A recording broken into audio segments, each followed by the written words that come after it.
I think the one thing that was heartwarming, because it's so heavy and you know she's had so many painful days, was, you know, the TikToks that you guys shared when you were just laughing and giggling and being girls. And because sometimes that's a road to healing too, just to be able to laugh. I'm definitely that person. I come in like, okay, what are we doing today? We got to do this. That's my personality. So, you know, to see her smile and laugh, to me, is the greatest feeling, you know, just for her to have those moments, whether they're quick moments or not, you know, for her to be able to have that. So I'll continue to bring the fun and the laughter.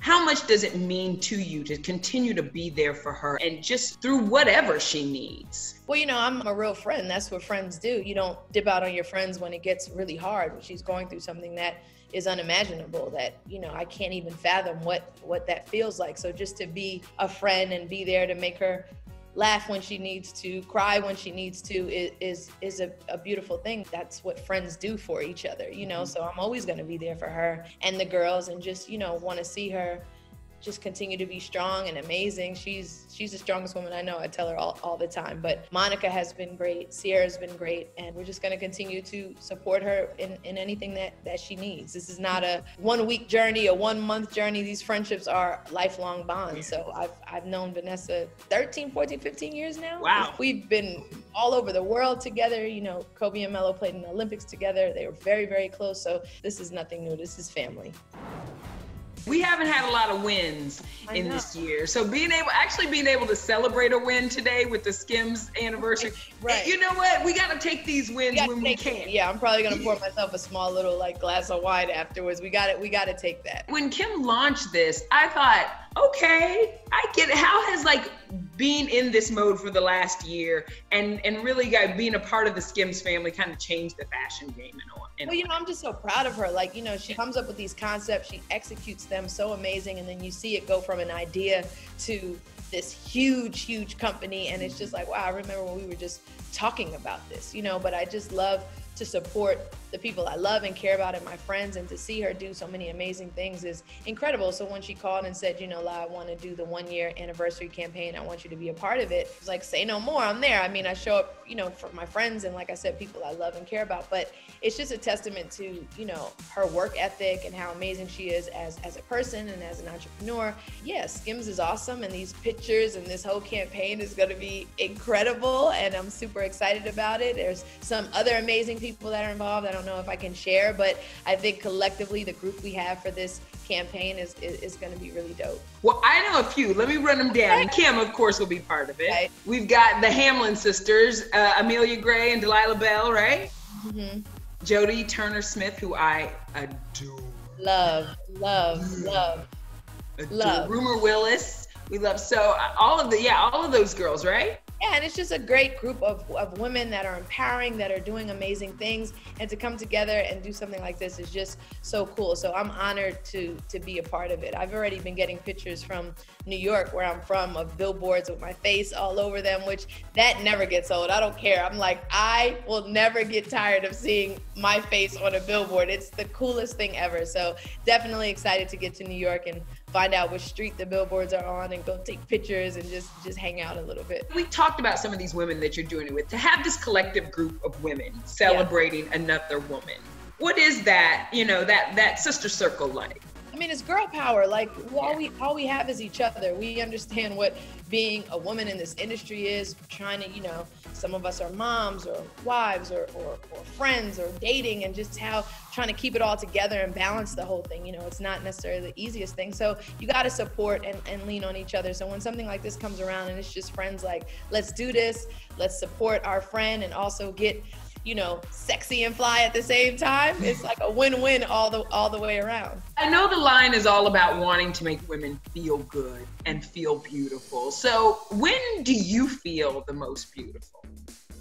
I think I feel the most beautiful being a mom. You know, I only have one child, and I always say he's my best friend, but I just never could imagine this type of love and connection with another person, let alone it be my son. And he's 13, so he's going through his, you know, early teenage years, and just kind of watching him grow and just loving on him and hearing like what's important to him at 13 and having those kind of conversations, that's when I feel beautiful, because I feel like accomplished. I mean, my son is my greatest accomplishment. So that's when I feel like, wow, like you did that. You really did that. Like that's an amazing thing. And of course, you know, I feel beautiful on set when I'm working, when I'm in characters, when I was Keisha from Power, or Dom from The Chi. Like I feel sexy and beautiful, like empowering all these characters and being all these different things. But mom is definitely, you know, top of my list. I remember seeing a post, I think that Melo posted just a couple weeks ago. It was that Essence cover of you.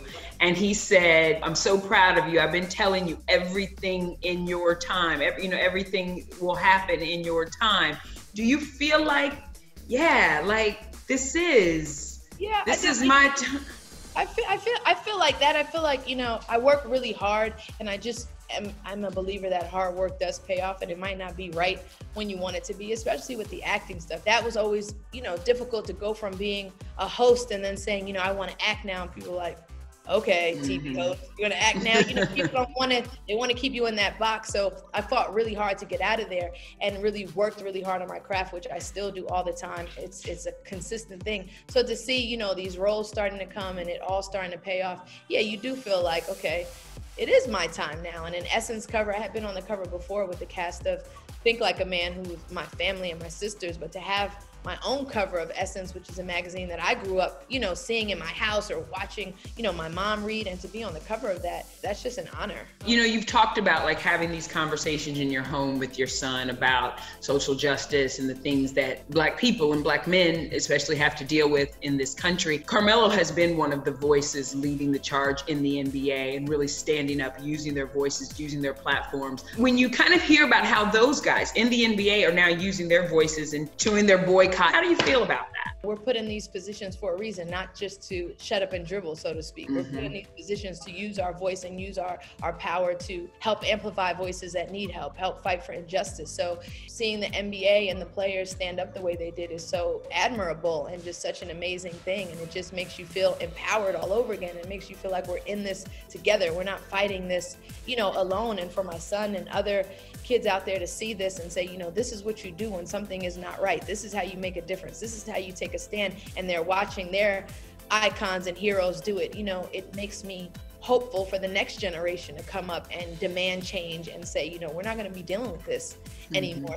Something has to give. So I tip my hat off to all of them. They're making some really powerful stances out there. You've talked about you and Melo parenting and kind of how you're the yin and the yang. How do you do that? Doing it together, making sure the kiddos especially are okay. I think you lead by love. You know, no matter what, we created this amazing human being in love, and that's not going to change. So, you know, we just both lead by love and know that kids are watching everything you do. Like, they know everything. You try to cover stuff up, they call you on your bluff every single time. So I know my son is watching, you know, his mom and his dad, and I always want him to have great memories of how, you know, we were or how we interacted with each other, because that's going to also, you know, affect how he deals with relationships with people and women and things that he does. So it's important to me, you know, so we just always say we lead with love, and we continue to do that. We're just great parents, and we have a great son, and it's nothing but love.